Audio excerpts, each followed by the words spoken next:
Isang magandang gabi po sa inyong lahat, mga kapatid, mga kapamilya sa SIBAP.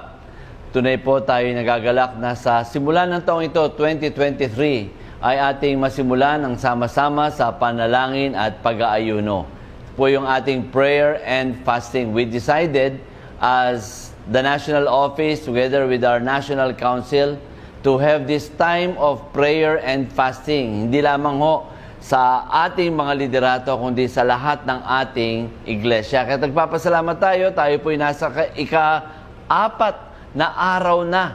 At salamat sa inyong patuloy pong pagsama sa amin at sa ating ginagawang panalangin ito at sa pag-aayuno. Dalangin po natin na ang mga devotions natin ito at ang materyales na ating ginagamit na atin pong hinango at hiniram sa Capital City Baptist Church ay talagang malaking tulong po sa atin na tayo po ay magkaroon ng time to really pause, pray, and really fast. Tonight, our topic is about God is in control.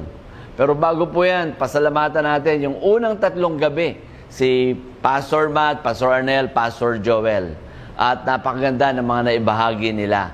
Ngayon po, sabi ko nga kanina, ang Diyos po ang siyang may hawak ng lahat.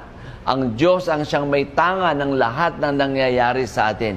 Ito man ay hindi natin ninanais, hindi natin inaasahan, hindi natin ginugusto, pero ang isang katiyakan, because of God's sovereignty, God Almighty, He is the one in control of everything.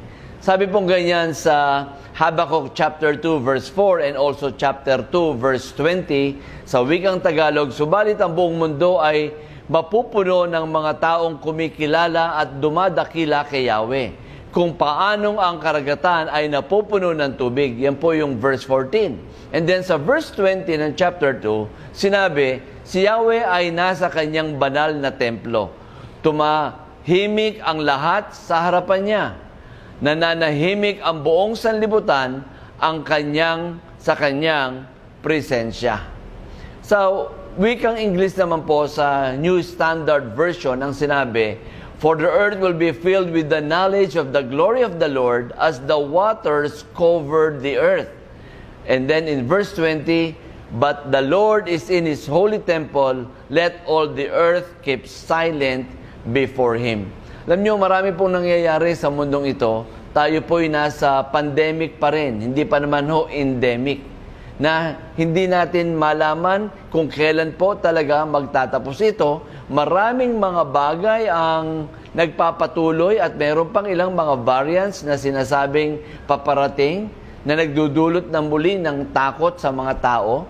At ganun din, ito pong mga bagyo, kahit ngayong January, meron pong mga patuloy na pag-ulan at binabaha ang ating mga kababayan sa dako ng Mindanao, sa dako ng Visayas. At meron pa rin yung mga patuloy na paglindol up north, sa may bandang Abra. Ito po'y nagdudulot lahat ng malaking katanungan. Hindi ba tayo'y nananalangin at ito'y nasa kamay ng ating Panginoon? Tama po. Ang lahat ay pinahihintulutan at pinangyayari ng Diyos. Pero ang isang katotohanan din, ang Diyos po ang may tangan at hawak ng lahat ng ito.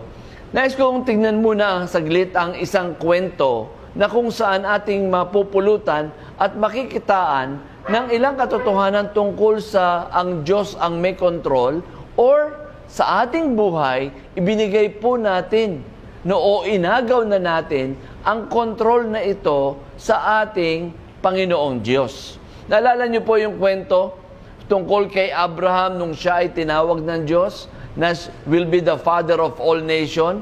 Ang kanyang asawa na si Sarai na dapat ay, kung ikaw ay father of all nation, ikaw yung yung binhi mo ay magkakalat na maraming lahi. Pero si Sarah po ay balo. Siya po ay walang anak, barren.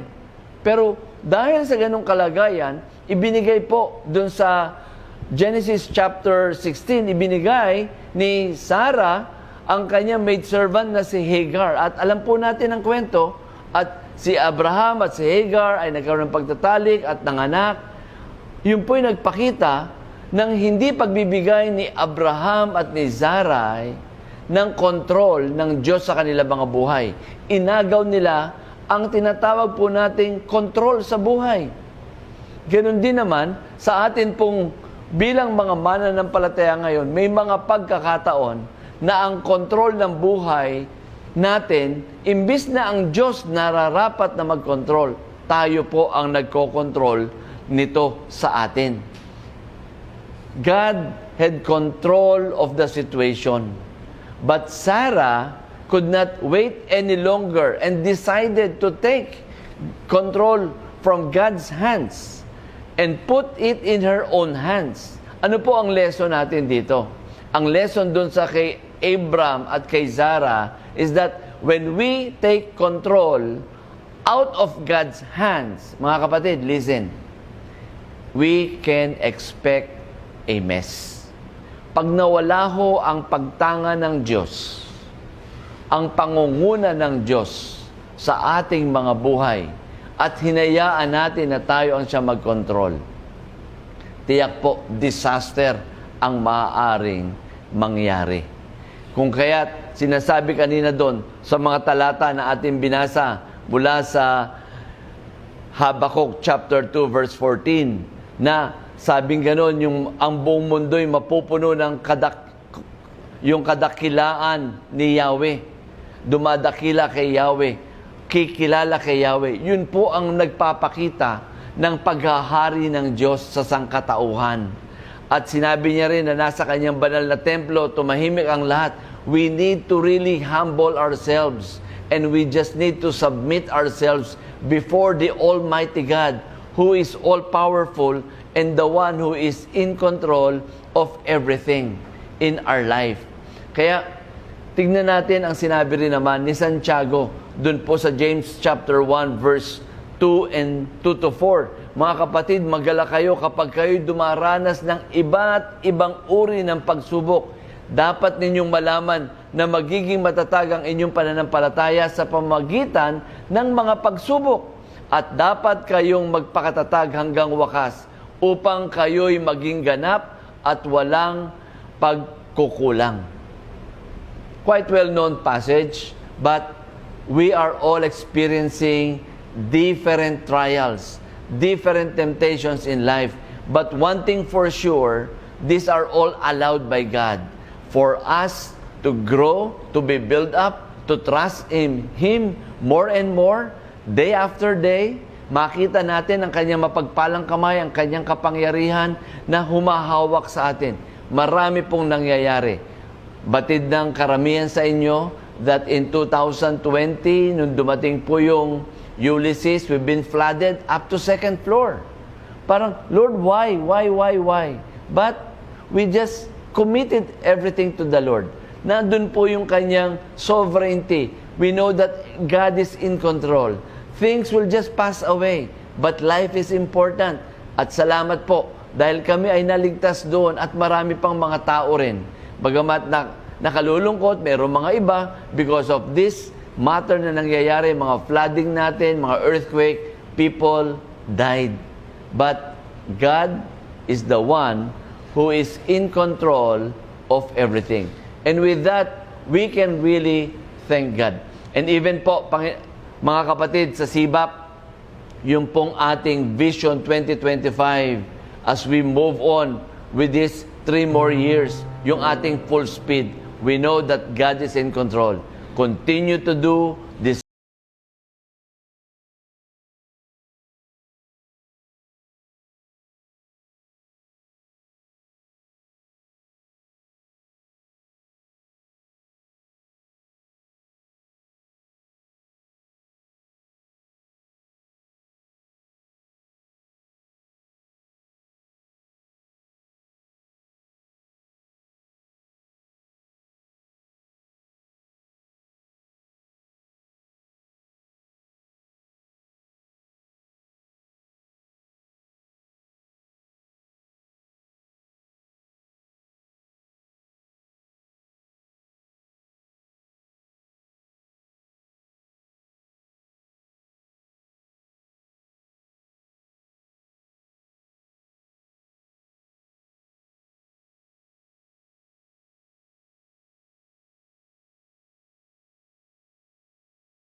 Salamat sa sama-samang panalangin. Ngayon pong gabi, nais kong wakasan ang ating pagsasama-samang ito sa maikling pagdulog natin sa ating Diyos. Panginoon, salamat po ng marami sa kabutihan at katapatan mo. Salamat sa mga katotohanan ng iyong mga salita na nais mong madakila sa lahat. Ikaw ang noon, ngayon at magpakailanman. Ikaw ang makapangyarihan. Ikaw ang Diyos na may hawak ng lahat. You are the God who is in control. As we have laid down to you, as we have offered to you our prayers tonight, Father, we know that in your own timing, in your own way, you will be answering all these prayers. At ngayon pa lamang ay nagpapasalamat na kami sa kaparaanan ng pagtugon na inyong gagawin. Salamat po sa pangalan ni Jesus. Amen.